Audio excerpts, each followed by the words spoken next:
The Minnesota Vikings right tackle Brian O'Neill and edge rusher Danielle Hunter are slowly starting to get involved during training camp with actual real reps. I guess not real reps, it was a walkthrough yesterday, but what exactly happened during day 7 of training camp per Vikings Nation on Twitter, who I think is pretty, well versed in his media credentials, if you will. He kind of went on and said that yesterday was a walkthrough practice. Yesterday, no helmets or pads. Now that is exactly why Brian O'Neill and Danielle Hunter were able to take reps with the ones for the first time due to the walkthrough speed of practice. Now I'm not 100% sure why Danielle Hunter hasn't really been taking reps with the ones as of recent. I mean, he did just sign his contract extension a couple days ago, so maybe that could be the reason, kind of slowly get involved and ramping up slowly so that we don't injure him too early. And, I mean, he really doesn't need to practice too much. I mean, he's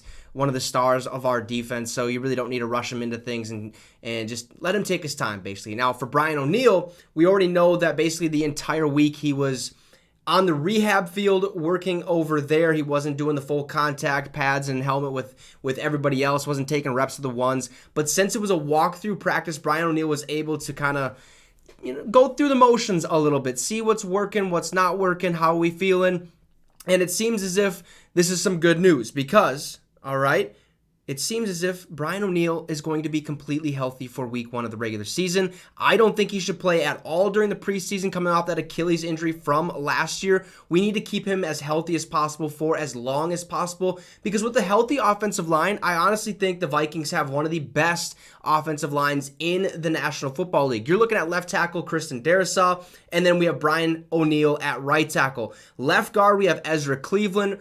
Right guard, where we still have a little hole. We're not really sure what's going to take place with that position. Right now, it is Ed Ingram, but we did bring in Dalton Risner the other day for a visit. I'm hoping something kind of comes out of that. I would love to sign Dalton Risner. I think he is more than capable of handling that position at an exceptional level. Look, last year, only 2 penalties and only allowed 1 sack. So you add him to the mix, that'd be great. But right now, it's still Ed Ingram. At center, it's, as always, Garrett Bradbury. And if these guys stay healthy, okay, they could be one of the best offensive lines in the National Football League. I've seen, per the 33rd team, somebody on there ranked the Vikings offensive line as, was it above average or something like that? So that's some good news. There's other people out there that think the offensive line is going to be horrendous. It's not going to be great. It's going to be a lot like last year. Kirk Cousins is going to have to razzle-dazzle back there and kind of save his life and stuff like that.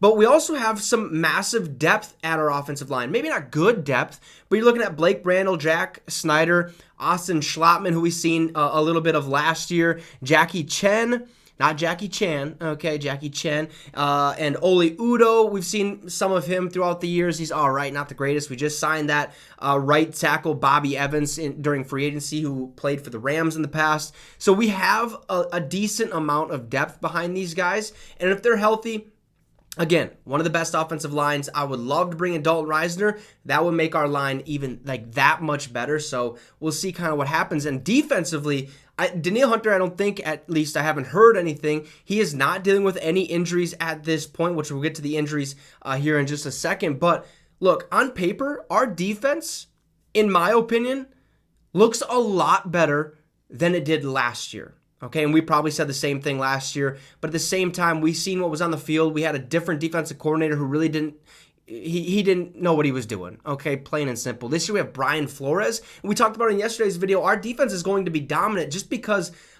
of Brian Flores, the system that he's implying over there, and basically just everyone moving around, playing different positions, blitzing nonstop, kind of showing different looks to that offense, and the offenses or opposing offenses are basically going to be put on notice this year. Okay, this is going to be a completely different defense from the Vikings. You add Danielle Hunter, which thank goodness we got his contract done. We can focus on JJ and TJ.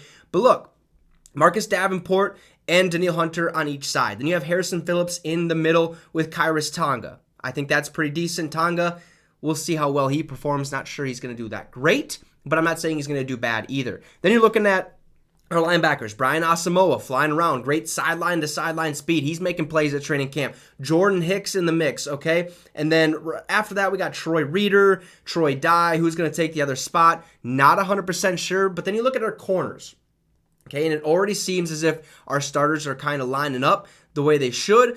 Caleb Evans, Jawan Williams, and Byron Murphy Jr. Those are going to be our starting corners. At least that's what it's looking like at this point in time. Now, preseason games can change the aspect of that, and we also got to look at Andrew Booth Jr. and see what's going on with him. Again, we'll get to the injuries in just a second. And safeties, Harrison Smith. On the other side, at free safety, either Cam Bynum, Lewis Cine, or Josh Metellus.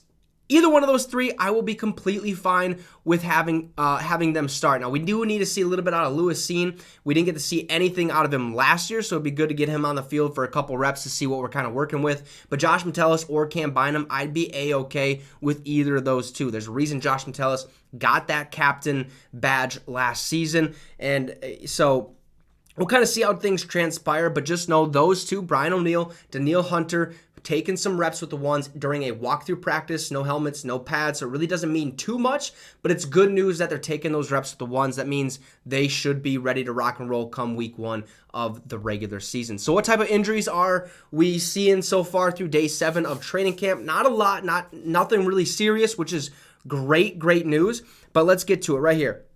Alexander Mattison, we talked about him leaving the field, got a little banged up, but he looks just fine after getting dinged up yesterday, which is massive news. That's kind of what I said. I said, look, it doesn't look like anything serious. He's going to be just fine. I think now we just got to kind of ease him into his role and maybe take some pressure off him during training camp. We don't need our starting running back to, blow out his knee, and there's been a lot of injuries, okay, this during training camp, not for the Vikings, but for other teams. So that would just be devastating to lose a starting running back, because then we'd be, in the market for a potential Jonathan Taylor or something like that. And not saying it's going to happen, but we want to see Alexander Mattison completely healthy to start the season. Tristan Jackson, we talked about him yesterday, went down with a knee injury. At first glance, people were saying, oh boy, this ain't good, got carted off with trainers. However, he wasn't present yesterday, but Wes Phillips did say that he does not have any ligament damage to his knee, which is fantastic news. I wouldn't say it's good news. It's fantastic news. We don't need these players getting hurt. We need them to prove their worth. And look, preseason starts tonight. Hall of Fame game, Browns-Jets, okay? And this is a time where these players can kind of prove to the coaching staff and prove to the fans that they belong in the National Football League. This is a dream of theirs, okay? A dream come true almost, if they can find a way to impress everybody. So we need him to stay healthy. Jalen Naylor also wasn't present. He, I believe he hurt his, what was it again? Gotta go look at it quick.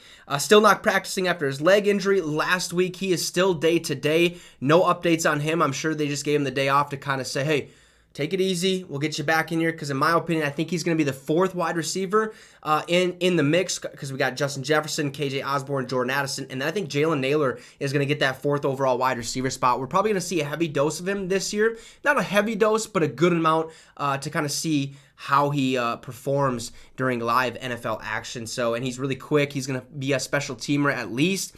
So expect him to get some quite a few reps this year with the offense. Andrew Booth Jr. was also not present. He was walked off with some trainers the other day. Nobody really knows what happened. Could be an ankle injury. It literally could be anything. Okay, there still hasn't been an update on Andrew Booth Jr., but he was also not present. Probably just gave him the day off. Again, take some time, rest up. Let's get you back on the field during the next training camp practice. And again, for the last one, Marcus Davenport was not present. This one was a question mark. I seen this and I was like, whoa, what's going on with him? Again, nothing has come up. No news about him. We'll continue to update you guys as this happens. I'm hoping he's okay. I believe the consensus is that it's just a rest day for him. He's done enough so far, and we'll just kind of let him, just get that extra rest day in before actually moving him forward with some more reps at training camp. So those are the injuries. Nothing serious, thank goodness. Hopefully we keep this trend going. We don't need to see our guys hurt at all, because we want to have a great season, which we will. So make sure to drop a like and also comment anything about this, or if you have any questions, I could be glad to answer them. Drop that like and subscribe to the channel. It would be much appreciated. Have a great rest of your night, folks, and Skol Vikes.